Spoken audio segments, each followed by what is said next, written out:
Hey guys, George Diamondyard Sportscards coming at you with another video. Happy Friday to everybody. I hope everybody's going to have a great weekend. I have two video responses for two great channels, Sammy Thunder and Ground Chuck Kyle. Sammy, I'm sorry I missed your deadline, but I felt compelled to do this awesome contest. I met Sammy at the National, at the YouTube happy hour, or YouTube, not happy hour, but mixer, and it was awesome. It was awesome meeting everybody.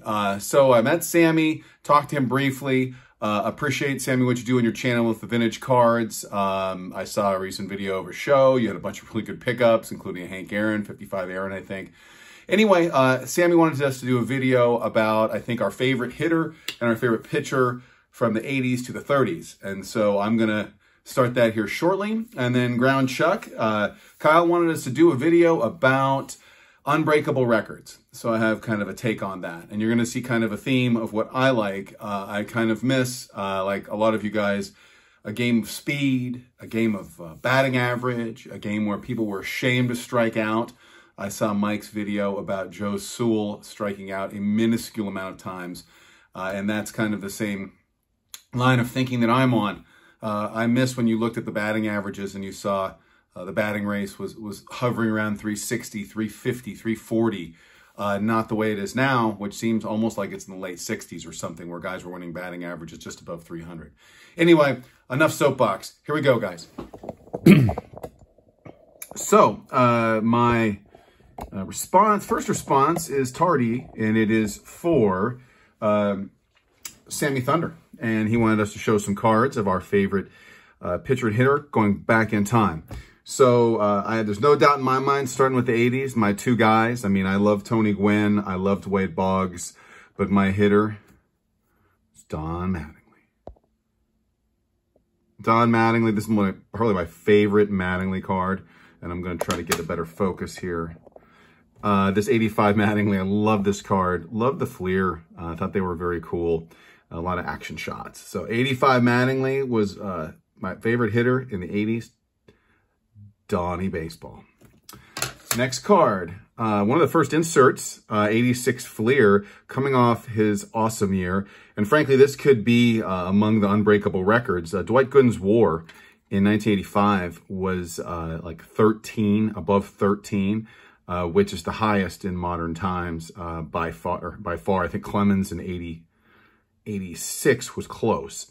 So it just tells you, and Judge is not even close to 13 at this point. So it just tells you how awesome Dwight Gooden was in 1985 versus the competition.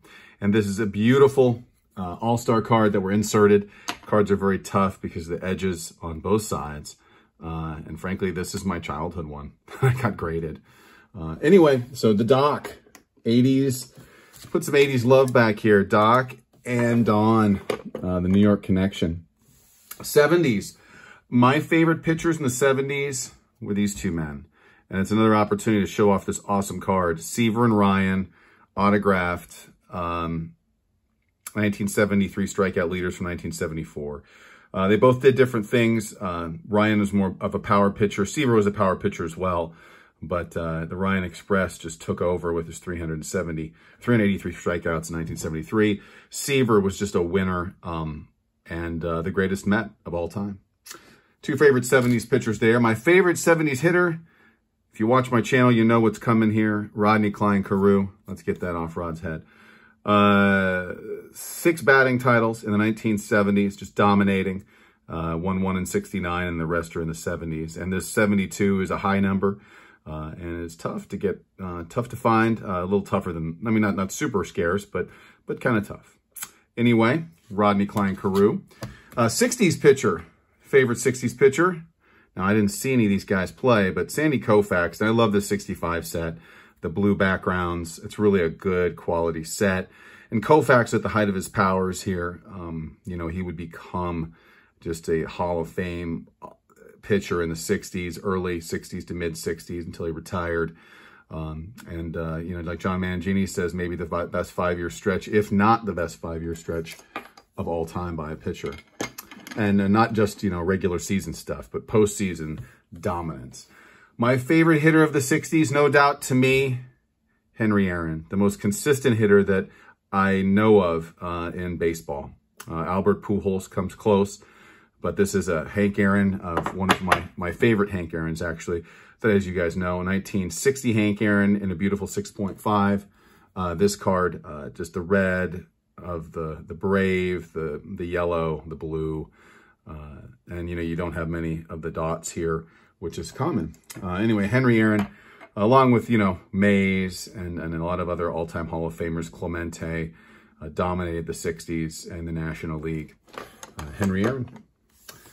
1950s, my favorite pitcher, and this is just one of my favorite baseball cards, is the 1951 Bowman Warren Spahn. This is the same image as on, I think, 49 Bowman and 50 Bowman, but just a great image of Spahny. You've got the Knothole Club. You got the beat up wood wall in the background, and it looks like he's training in somebody's backyard. I mean, it doesn't look like it's a professional field at all. Anyway, just a really endearing background and a great shot, and really, indicative of that high leg kick. Warren Spahn, highly underrated, and just one of the, and my favorite pitcher of the 50s. The 60s or the 50s, this gentleman could be the hitter of the 40s or the 50s. I have a different player for the 40s, but I chose this man, even though he was off in Korea. He missed time, but, he managed to hit very, very high batting average in the 50s, and it's Ted Williams, a splendid splinter. This is a 57, which I love this 57 set. I know a lot of people, it's kind of polarizing, but real hard to find good copies of these cards, especially in lower grades. This Ted's a nice, well-centered 4. He would hit 388 in 1957 and win the batting title, and show at the age, I think, of 37, 38, that he was still second to none. High batting average, and just, the greatest, arguably the greatest hitter of all time. My favorite 1950s hitter. 1940s. This is not these two are not 40s cards. They're from the same set, 50 Bowman. But 1940s best pitcher to me is Rapid Robert Bob Feller. And this card is just a classic. It's just a classic. So much is going on. Not only with Feller warming up there before the ball game, that the other team's in trouble here, because this guy is going to go probably a complete game. And it's just a classic baseball pose, almost like a Norman Rockwell painting. And just in that style, and you have the background there of the stadium. You can see the guys in the dugout. It's just beautiful. And so along those same lines, and this is my favorite hitter from the pitcher from the 40s, is my favorite player from the 40s. And it's one of my favorite cards, Jackie Robinson. So this is a 50 Bowman Jackie. You guys have seen derivations of this card on my channel a lot. But just, again, one of the most beautiful baseball cards ever produced in my mind. My favorite hitter of the 1940s, even though he had a very short time in the 1940s and had a short career overall. But just fantastic color on this. And I guess technically this photo this is based off of was taken in the 40s, just like the Feller was taken in the 40s. So there's a Jackie. 30s, I have a pitcher card from the 30s, but I don't have a hitter. I have the card of the hitter, and that pitcher, first of all, is Lefty Grove. Lefty Grove was just dominating, and it was basically, for me, between Carl Hubbell and Lefty Grove. Now, Dizzy Dean wore the mantle of the greatest pitcher for a short period of time, but Lefty Grove dominated not only with the Philadelphia Athletics, but with Red Sox. Carl Hubbell would start his dominance in 32, 33, the meal ticket. But Lefty Grove, to me, the original Lefty, Brian Kinney, I think I've talked to you about this on my channel, has him as the greatest pitcher of all time, according to his sabermetrics. Frankly, it's hard to argue with that. I don't think that anybody could leave him off an all-time rotation. And he is just outstanding. Lefty Grove, 34 Gowdy. And then my hitter was also in the 34 Gowdy set and the anchor of the 34 Gowdy set, but I don't have those around here right now. This is the 61 Fleer Lou Gehrig. Now, Babe Ruth would be my hitter of the 20s, but Lou Gehrig would very narrowly beat out Jimmy Fox for hitter of the 30s.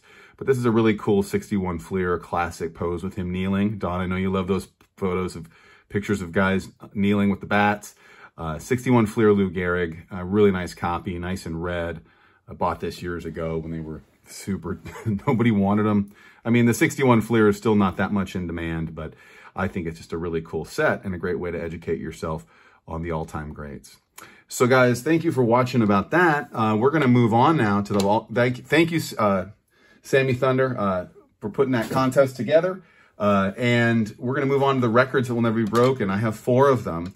And the first one is really not a record, but Tony Gwynn is the last man to win 8 batting titles.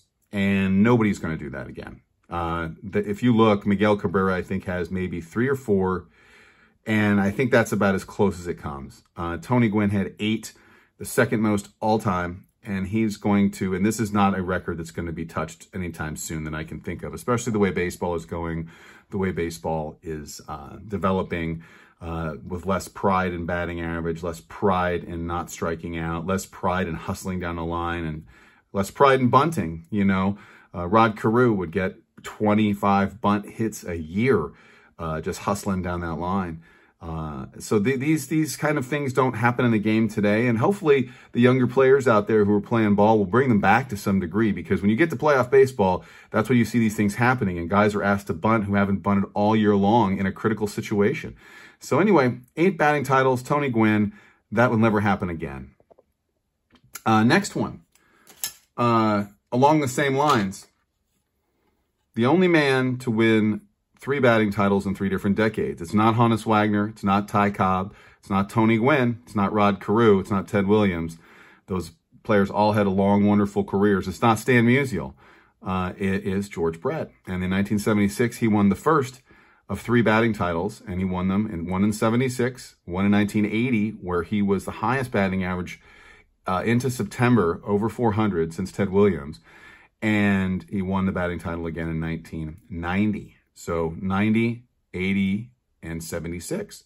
And this is one of my favorite George Brett cards. It's a real super toughie, as you guys all know. It's hard to find centered and without print marks and stuff like that. So I don't think anybody will ever win 3 batting titles in 3 different decades. Next one, I have 2 more. This is an obvious one. Just wanted to show off this beautiful card. Another all-star team from 86 is Rickey. Anybody going to break the all-time steals record? No way. Anybody going to get 130 steals? No way, not going to happen. The game has changed too much. Just watching Rickey and remembering how he just toyed with pitchers. Toyed with them, and then he would steal the bases at a high clip, 80% or so. And just was the biggest disruptive force that I can ever recall for a non-slugger. Just used his legs to be the most disruptive force in baseball history. So these records, all-time stolen bases and all-time stolen bases in a season, will not be broken. Last one, and this is one that, you know, you see people kind of go after. I had to mention it because this is a beauty. Joltin' Joe. There is no way in my mind that anybody is going to break the 56-game hitting streak. This streak is just near impossible now, especially with the fact that guys don't play that often. Guys, there's relief pitchers in the game changing things. So, I mean, you see people come close. You know, Jimmy Rollins, Pete Rose, Paul Molitor, but, you know, talk to me after you get over 50 games. And there's been nobody to get over 50 games since this guy did. You know, you can say, oh, it's a hitting streak. He's at 25 games. He's at 30 games. It's like, yeah, you're halfway there, man. So Joltin' Joe DiMaggio, 56 games, a record that never will be broken. Guys, thank you for watching. Have a great weekend. Thank you, Sammy Thunder. Thank you, Ground Chuck. And keep collecting.